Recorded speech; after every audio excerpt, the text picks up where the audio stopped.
જો goods and service tax છે ને એ વર્લ્ડની સૌથી પ્રોગ્રેસિવ ટેક્સ રિઝીમ કહેવાય. ગુડ્સ એન્ડ સર્વિસ ટેક્સને ઇમ્પ્લિમેન્ટ કરવા માટે ઇન્ફ્રાસ્ટ્રક્ચર જોઈએ, સ્ટેટ ઇન્ટરકનેક્ટિવિટી જોઈએ અને ટેકનોલોજીનો મેક્સિમમ ઉપયોગ થવાનો છે આના માટે નો ડાઉટ પાછલા 10 વર્ષથી જે સરકારો હતી એ સરકારોએ યુપીએ સરકારે એના સમયમાં આના માટે બહુ કોશિશ કરી. ક્યાંક એનડીએના સરકાર દ્વારા સહકાર ના આપવાના કારણે એ રિઝલ્ટ સુધી ન પહોંચી શક્યા.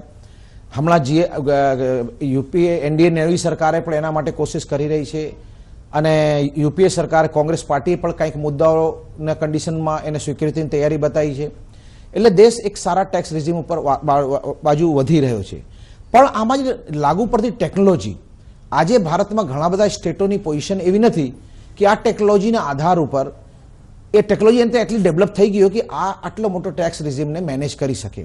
નાનો એક્ઝામ્પલ મને યાદ છે કે 2013નો ગુજરાત સ્ટેટનો જે બજેટ હતો એ બજેટથી પહેલા ગવર્નરના અભિભાષણમાં ગુજરાત રાજ્ય પોતે એવું ગવર્નરના અભિભાષણમાં એવું કીધેલું કે આના માટે જે આઈટી જોઈએ, આઈટી ઇન્ફ્રાસ્ટ્રક્ચર જોઈએ, એના માટે ગુજરાત રાજ્ય પણ તૈયાર નથી.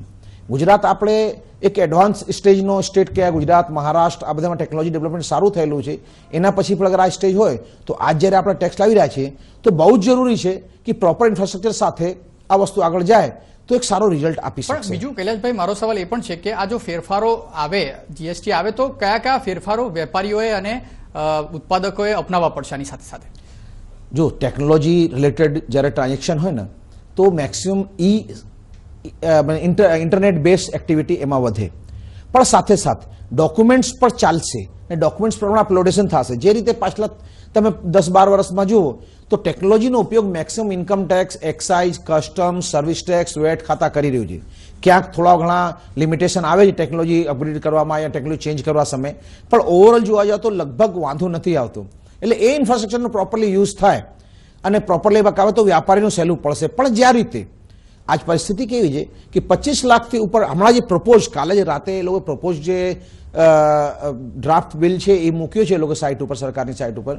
એટલે એમાં એનો લિમિટેશન 25 લાખ સુધીનો ટર્નઓવર હોય ત્યાર સુધી આનામાં ન આવવાનું એવું પ્રોવિઝન કરવામાં આવ્યું છે. હજુ એપ્રૂવ થશે પછી ફાઇનલ આવશે. એટલે 25 લાખ નેગ્લિજિબલ વાત કહેવાય એન્યુઅલી. એટલે એવા કેસમાં લગભગ જોવા જાય તો બધા વ્યાપારી આવરી લેવામાં આવશે એવી પરિસ્થિતિ થશે. તો શું એના માટે ટેકનોલોજી, સરકારી સિસ્ટમ અને એ બધું તૈયાર છે કે નહીં, એક બહુ મોટો ક્વેશ્ચન છે. પ્રેક્ટિકલી જ્યારે કામ ચાલુ થશે એના પર ત્યારે ખબર પડશે.